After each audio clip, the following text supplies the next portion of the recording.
Firstly, of the 6 officer roles, you've chosen specifically community. Why? So I've been thinking about it for about 3 years now. So I have been working directly in diversity and support groups for the past 5 years as co-chair of Nightline. I'm an equality and diversity committee rep, and I feel like pretty much everything I've done in the SU and the university is kind of, it feeds quite well into the community officer role. It felt like it fit with my experience and my kind of interests and my ideas the most. I sort of, all of my ideas I've been thinking about for a couple of years, and they just feed into the community officer role best, I think. Following that, which Bath experience do you think has prepared you best for this role? Oh, that's so tricky. I think being Freshers Week event manager last year prepared me well to be an officer generally, but specifically to be community officer, I think being co-chair of Nightline has. So I essentially manage our student-run listening service, which runs every night. So I've spent over 500 hours on Nightline shifts now speaking to students who are facing difficulties, speaking directly to them and then learning about the difficulties they're facing, which I think has really prepared me because I know kind of a range of difficulties Bath students are facing and I can kind of represent them in my manifesto. So I'd say, yeah, for community officer specifically, I think Nightline, just to kind of know, yeah, what students are actually dealing with. Specifically to your manifesto now, you mentioned a male mental health campaign. How will that work? So it's not, the thing is, so the SU and the university, or student services, have already started this slightly. So it is already in the works because there is a lot of data to support the fact that females are reaching out for support a lot more than males are, and I'm confident that's not because males don't need the support. All of the recent suicides at Bath have been male students, and a lot of the people who contact Nightline are male students, so we know that male students need support. And I think there is a massive stigma around males talking to each other about their emotions and talking through the difficulties they're going through, and I just really want to combat that. So the way I kind of hope to approach that is to hold forums for male students to come and talk about the difficulties they're specifically facing, so I can learn about that and I can represent their difficulties specifically. So I want that to be a regular thing, and hopefully that will generate some conversation around male mental health between male students. And then just working with student services to make sure there is like campaign material going out, similar to when Never Okay was really big and there were loads of posters and flyers, loads of advertising. I just want there to be like specific advertisement for males to reach out for support, really. But yeah, I think that's the heart of that, is going to be communicating with male students on campus and finding out what they're facing and what are the barriers to them reaching out to support and also supporting each other. Cool. Thank you. Along the same lines is you talk about improving the Be Well Talk Now. Mm-hmm. So based on general conversations I've heard or had, feedback itself has been quite a difficult resource because few students actually fill it out. Mm-hmm. How do you propose to use that as an only source? And following that, what Bath specific issues are you referring to when you propose this change? Okay, so I was actually in the group of students who tested the service. So I've had direct experience using it, so we had to call it like about 3 times a day just to test it. And the main thing I noticed from it is, so it's a national service, so it's not specific to Bath. Loads of different companies and universities use it. And that means that the advisors there, although they have been trained in terms of what Bath services are available, and they do have access to like a signposting sheet and stuff, they often aren't aware of how student services works, how our SE works, because it is quite difficult to get your head around, and so they will often struggle to signpost to the right place. It is currently getting about 100 calls per month, which is a pretty good uptake.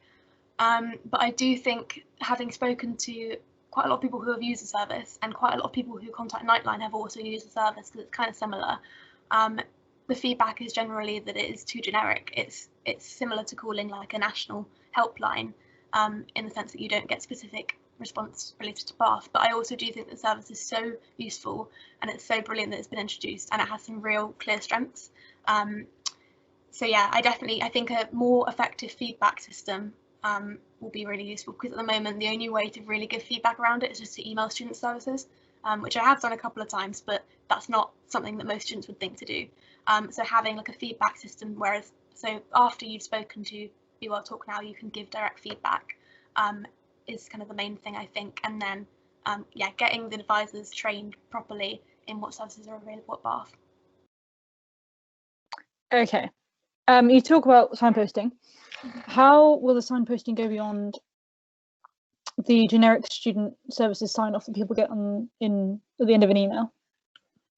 For the signposting tool? Just generally, you mentioned signposting anyway regarding mental health. Yeah. So I kind of want, my ideal plan is when you go on the SE website and when you go on the university website, the first like banner you see is student mental health signposting. You click that and it lists all of the services available. So it has all of student services, it has everything in the SU, it has anything that might be useful. So at Nightline we have an information folder, and it's the most extensive thing in the world, and it categorizes all the services according to what difficulties you might face and where you can go. So for example, if you typed depression, you'd get a list of loads of different services you can go to. So that's what I want the signposting tool to be like. I want you to be able to filter by what difficulties you're facing and find kind of appropriate support for those difficulties. And yeah, I want that to be like at the forefront. I want that to be like a one-click thing, and then you find the service that you're looking for. Fab. You mentioned activities of the one you're simulated to Freshers Week. Firstly, can we have an example of these activities? And also, because you mentioned Freshers Week in the phrasing, will it be marketed that way? I don't think it should be marketed that way, just because I want Freshers Week to still be like a big event, a big like exciting thing. But so in Freshers Week, I was the FWEM who organised all the wholesome events. So the things I really enjoyed organising is like the meetup specifically for international students. We did like Cake in the Marquee, and we did one specifically for postgrad students. Yeah, we did like loads of different specific events for specific groups of students, which was so easy to organise and actually had a really good uptake. So obviously, if it's all virtual, the things like the Cake in the Marquee and stuff isn't as feasible. But we did a lot of like, if it's able to be in person, we did a lot of kind of board game nights and film nights, and we made one of the lecture halls in Chancellor's building, we made into like a cinema sort of thing, which I think the SU tried to do, and then lockdown happened again. But just loads of things like that I think would be so easy to recreate throughout the year.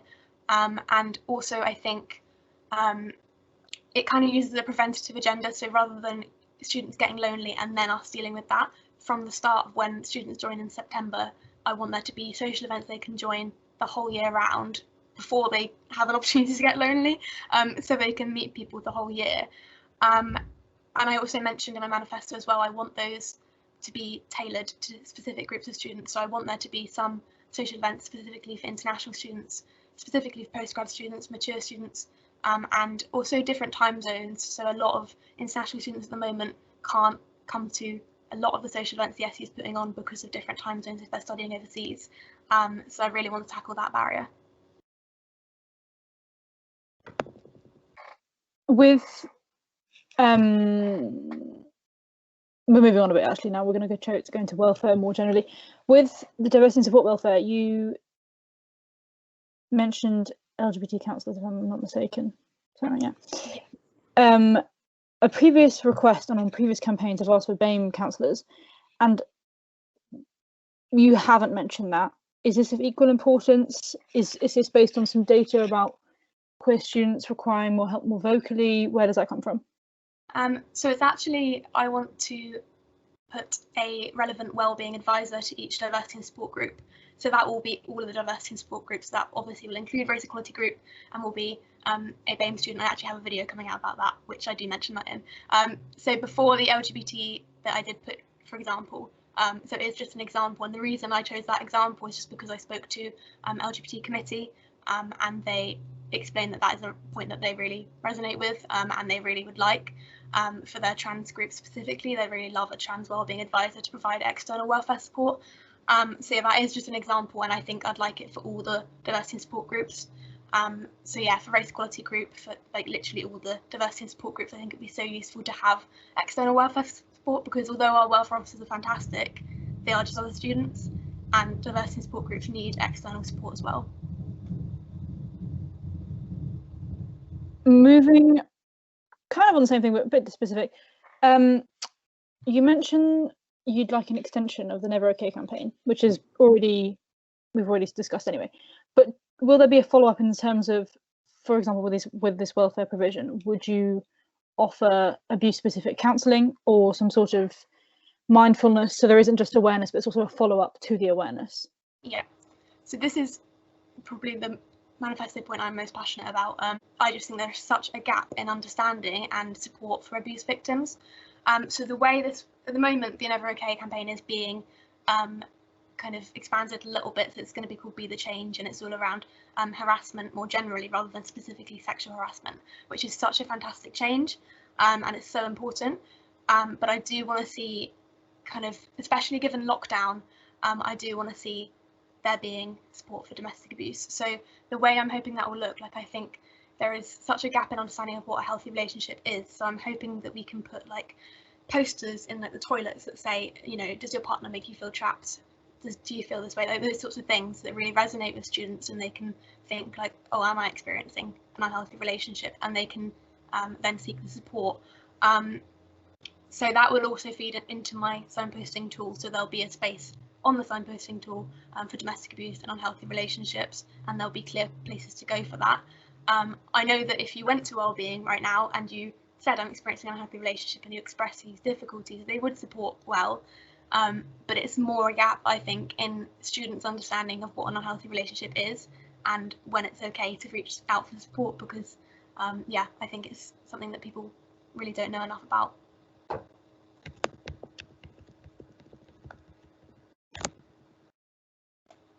We're coming to the last few questions. The last sort of policy specific one is about housing. Mm-hmm. Your proposal is fairly bold, but I can understand why. I feel like a lot of your predecessors followed the same tack. Are you concerned that your housing proposal might worsen an often tense town and gown relationship? Sorry, what?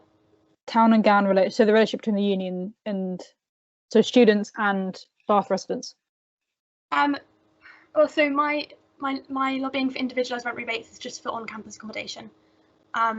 So that would just be for, well, the thing is, I can support students in approaching their landlords for rent rebates, but the Uni of Bath is not responsible for the rent rebates for private accommodation. We can't control that.